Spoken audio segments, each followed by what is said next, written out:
Donc, chers amis, vous me rejoignez. Donc, le professeur Christophe Baudouin va donc modérer la séance. Donc, Christophe, je te laisse le soin de présenter la séance. Voilà. Merci beaucoup. Merci de me faire le plaisir et l'honneur de présider ou de coordonner ou d'aider à modérer cette séance très intéressante sur l'ophtalmologie, très éclectique. Vous verrez un peu de tout en matière d'ophtalmologie. Alors, il y a ceux qui ne sont pas ophtalmologistes à qui on va donner quelques explications un petit peu basiques, et puis il y a ceux qui sont ophtalmologistes pour qui un certain nombre de ces éléments seront eux-mêmes des choses bien connues, donc toujours difficile de concilier les nécessités de communication pour les uns et pour les autres, mais on va essayer de trouver un bon compromis. Je voudrais m'associer très très chaleureusement et très franchement à tout l'hommage que Jean-Pierre a adressé à José, hommage largement mérité, et je crois que ce n'est qu'un tout petit résumé, il y aurait encore beaucoup de choses à ajouter, mais bon, le temps étant compté, il a fait des tris. En tout cas, bravo, et moi je suis personnellement extrêmement honoré de te succéder, José, à la direction de l'IHU. Ce sera un honneur, un challenge, des difficultés, et en même temps certainement un plaisir, et de toute façon, il est clair que nous allons continuer à travailler ensemble, puisque de toute façon, les choses ne s'arrêtent pas avec cette succession. Vous allez avoir un panorama chirurgical relativement large, puisqu'il y aura de la cataracte, du glaucome, de la formation chirurgicale, mais un peu de rétine, et je trouve que c'est une très bonne communication, puisque José a été un des initiateurs de quelque chose qui est absolument inouï, la thérapie génique. On savait déjà depuis des années opérer la rétine. On avait approché dans les années 90 une chirurgie sous la rétine avec les dégénérescences maculaires, chirurgie sans lendemain, qui n'a pas donné de très bons résultats. Et cette chirurgie sous rétine, elle revient parce que pour aller administrer le gène et le virus qui porte le gène d'intérêt, il faut aller sous la rétine. Donc, c'est une chirurgie particulièrement technique, et aux 15-20 qui ont été pionniers dans ces thérapies géniques, Pierre-Olivier Barral est souvent, et a été le plus souvent, la main chirurgicale ou la double main qui a permis les succès qui commencent à être engrangés de plus en plus. Pierre-Olivier Barral va nous parler de la thérapie génique dans les dystrophies héréditaires de la rétine. Monsieur le Président, je vous remercie pour cette introduction. Je remercie l'Académie nationale de chirurgie de nous recevoir, et je voulais dire un mot au professeur Sahel, le remercier pour toutes ces années passées ensemble, pour les travaux qu'il a pu amener au 15-20, et pour l'avènement et l'énergie qui nous a été donnée de pouvoir participer à des situations, des chirurgies, des domaines exceptionnels comme les implants sur la rétine, comme aussi la thérapie génique en ophtalmologie, et puis comme une façon aussi de cerner la médecine, l'ophtalmologie dans une façon globale, avec le suivi des patients sur lequel on ne peut pas faire grand-chose, qui est important. Je crois qu'on a la base de données la plus importante de suivi de patients dans le cadre des dégénérescences de la rétine, ce qui nous permet aussi d'avoir des patients qu'on peut suivre et à qui on peut proposer les avancées technologiques, scientifiques et génétiques. Alors, je vais essayer de ne pas trop dépasser, parce que c'est court, 10 minutes pour présenter un peu ce sujet. C'est normal que ça ne passe pas. Ça va passer. Voilà, donc la thérapie génique, qu'est-ce que c'est? C'est, pour simplifier, une introduction de la thérapie génétique, un acide nucléique dans une ou des cellules cibles pour guérir, ralentir ou prévenir une maladie. Donc on utilise un transporteur capable de cibler la cellule d'intérêt, qui en général un virus non réplicatif, heureusement, l'adénovirus souvent, voire un antivirus, pour les quelques thérapeutiques utilisant l'antivirus. On a trois approches principales. Donc, compenser la perte de fonction d'un gène en remplaçant ce gène par l'apport d'une séquence génétique normale, on va en voir un exemple. Inactiver ou corriger une altération génétique, alors ça peut se porter sur l'ARN, via des ciseaux moléculaires, j'y reviendrai brièvement. Enfin, permettre la synthèse d'une protéine thérapeutique, on va aussi voir un exemple.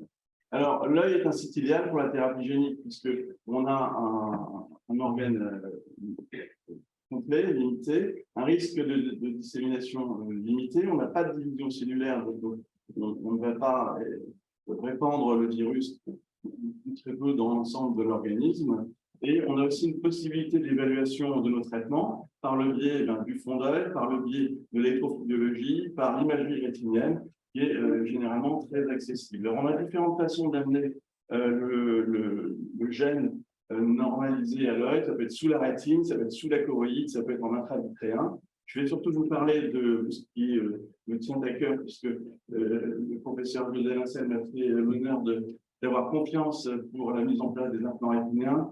Pour les premières thérapies cliniques, on a commencé en 2011 dans le cadre de la maladie de Stargardt, puis le syndrome de Usher. Et on a la chance en ophtalmologie d'avoir le premier traitement qui a obtenu l'AMM pour le traitement d'une maladie rare et grave, l'amorose congénitale de Leber, dans le cadre, dans sa forme, due à la mutation RPE65. On a déjà 5 ans d'expérience, c'est un produit qui a déjà été développé depuis plus de 10 ans, et l'AMM remonte à 2018, en 2019 en France. C'est donc un traitement qui est proposé pour le traitement des adultes et des enfants atteints d'une dystrophie rétinienne héréditaire, résultant de mutations bialléliques du gène RPE65 et possédant encore suffisamment de rétine viable. Alors, cette forme de dystrophie rétinienne est très embêtante puisqu'elle atteint les enfants dès le plus jeune âge, avec une perte visuelle très importante. Cette pathologie rare, on pense qu'elle a une incidence de 1 sur 80 000 naissances, et le gène RPE65 dans cette pathologie n'est responsable que de 5% des cas d'amorose congénitale de Leber.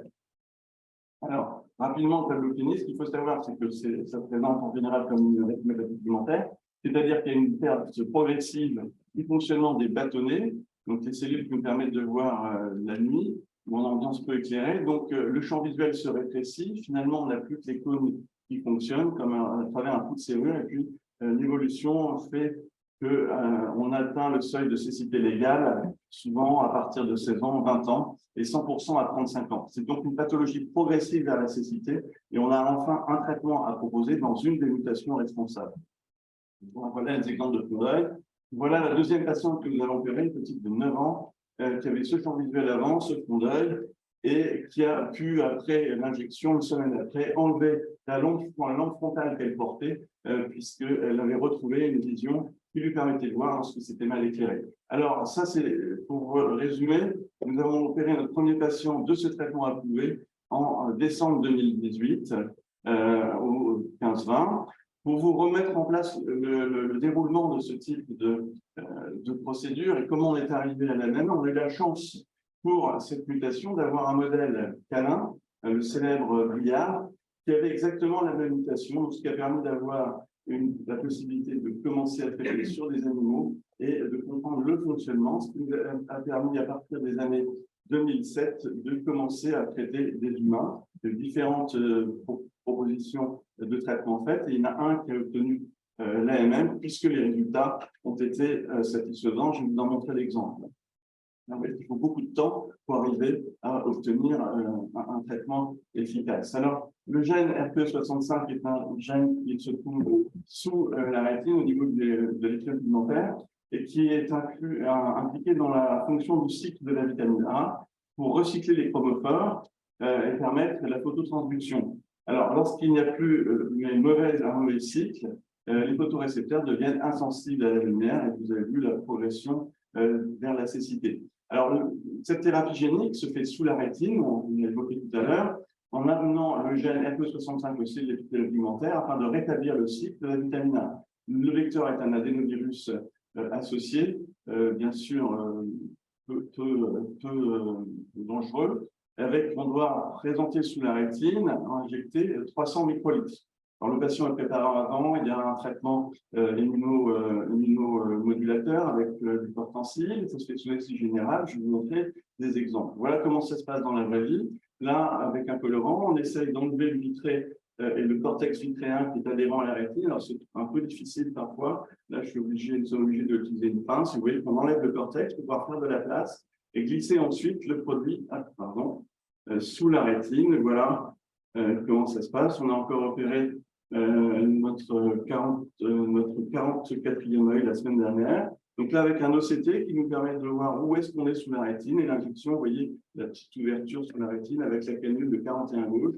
Et vous voyez qu'on va essayer de traiter au niveau du pôle postérieur jusqu'à la macula qui est légèrement soulevée pour pouvoir amener une meilleure vision donc sur le champ visuel supérieur, ce qui permet d'améliorer la vision, en particulier en bas. Alors, on a opéré plus de 48 œufs la semaine dernière, avec des résultats objectifs qui ont permis, je vais vous montrer des exemples, une nette amélioration de la sensibilité à la lumière et du champ visuel. Alors, voilà à peu près la vision normale, et voilà la stimulation de vision des patients avant qu'on les opère.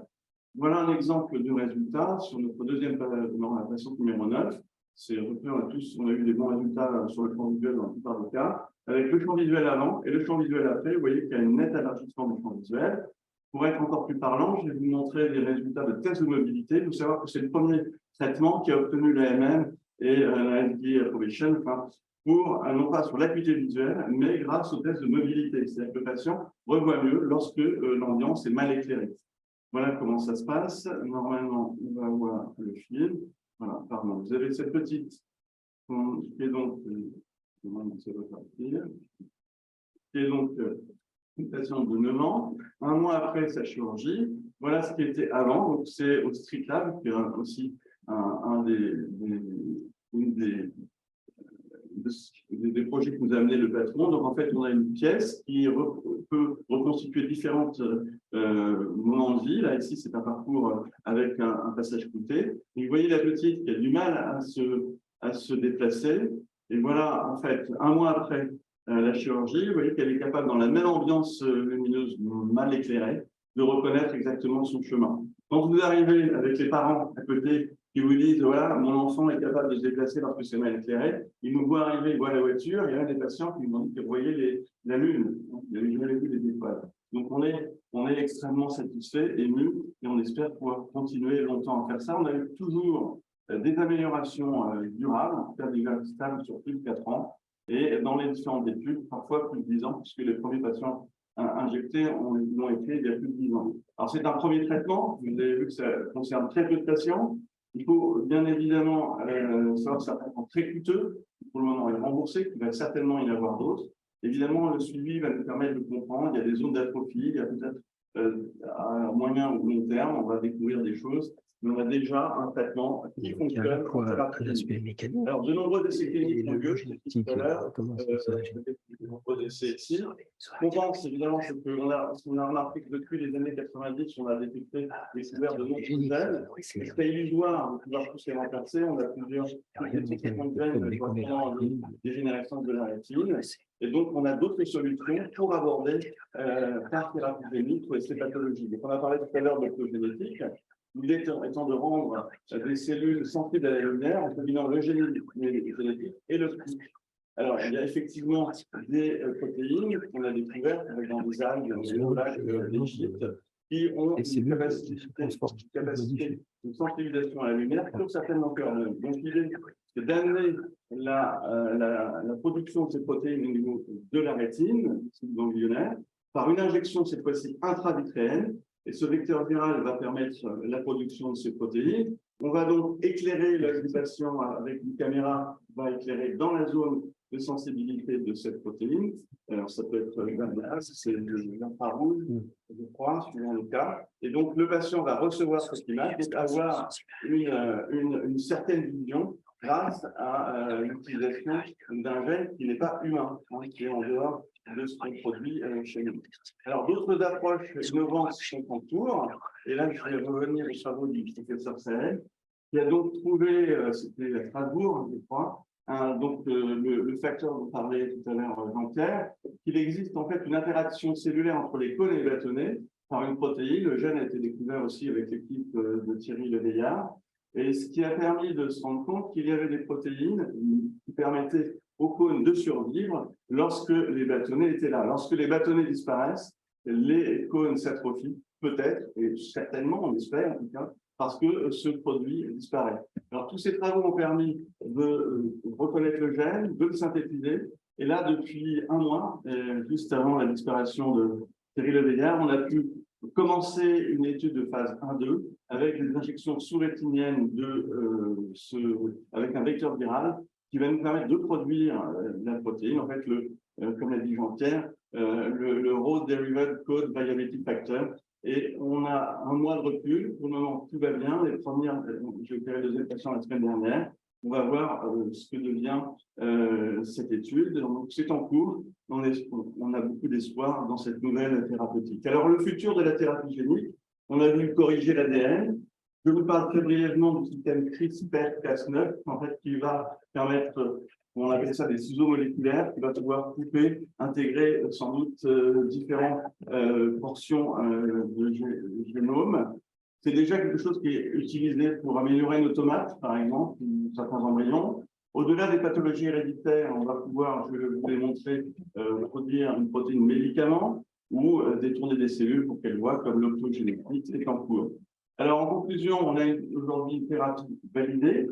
Il ne faut quand même pas oublier que la prise en charge du handicap se continue, même sur ces patients qu'on a essayé d'aider. Il continue les aides visuelles, le suivi de nos patients, comme l'a dit on l'a dit mes prédécesseurs, il y a une prise en charge globale qui doit être faite sur le plan psychologique, sur le plan rééducation. Dès demain, on va avoir certainement l'association avec des thérapies cellulaires. On parle beaucoup des cellules souches, des thérapies géniques.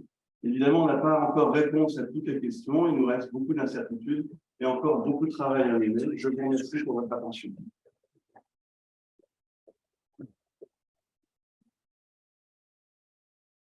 Y a-t-il une ou deux questions? Alors, moi, je voudrais faire deux petits commentaires. Le premier commentaire, c'est que ce à quoi vous avez assisté, c'est le moment où la recherche fondamentale, la recherche la plus scientifique, rencontre la chirurgie ou vice-versa.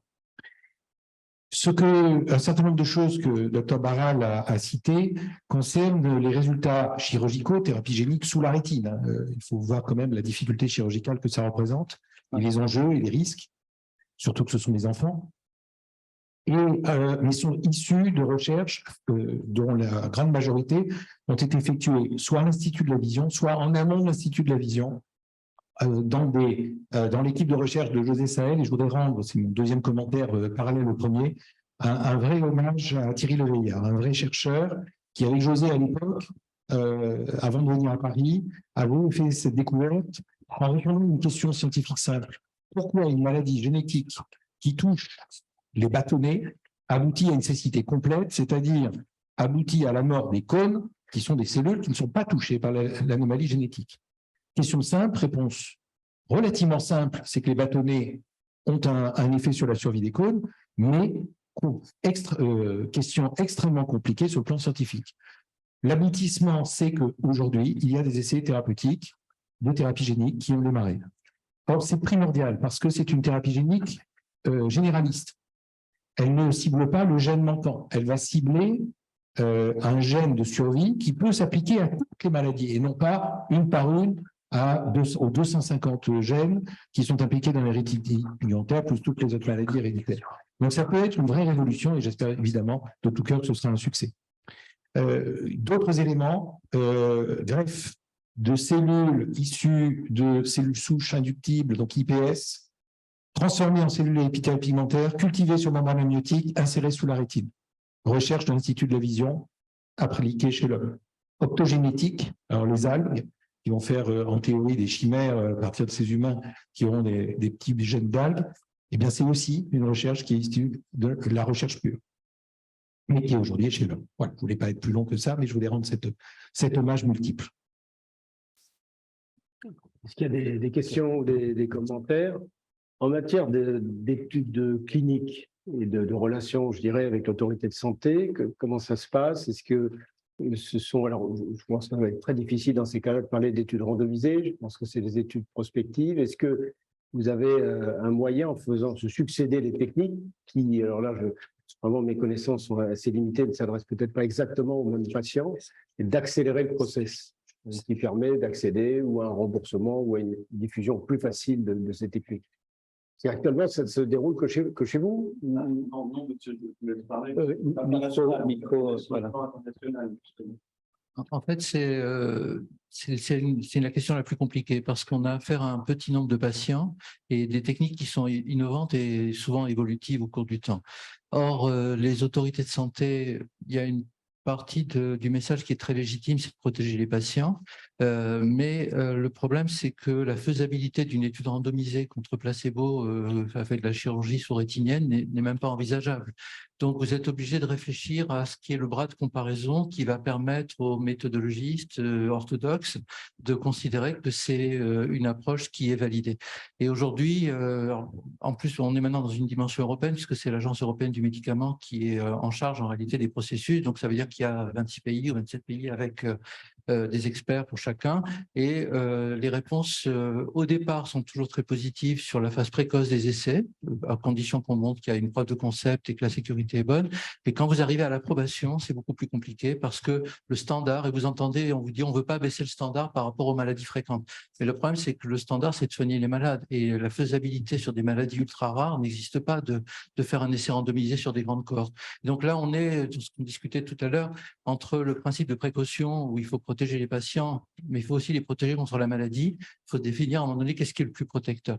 C'est pour ça que ces essais sont très importants à condition qu'ils soient conduits de façon très prudente et je ne peux pas insister autant sur la qualité de la chirurgie. Un des grands bonheurs que j'ai eu quand je suis arrivé au 15 ans, c'est de découvrir Pierre Olivier dans mon service parce qu'il faut des chirurgiens vraiment de grande qualité pour que on analyse vraiment l'impact de la thérapie et qu'il n'y ait pas des complications chirurgicales qui perturbent en fait les résultats et conduisent à la mauvaise conclusion.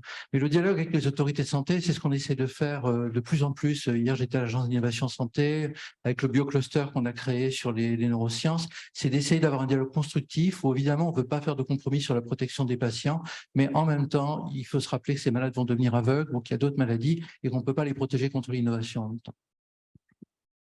Et on parlait de la FDA qui a quand même pas mal évolué, que ce soit sur les DMI ou sur les maladies rares, et qui partage la remarque que vous venez de faire, la grande difficulté, voire l'impossibilité d'avoir des études randomisées, surtout sur des techniques extrêmement innovantes comme les vôtres. Mais comme il y a eu une amorce chez vous, et j'imagine dans d'autres centres, il y a peut-être déjà la possibilité d'évoluer vers ce qu'on appelle les synthétiques control arms, c'est-à-dire des bras numériques qui recueillent les items principaux et qui permettent à ce moment-là, à partir du moment où la technique évolue, de se référer à ce bras utile synthétique.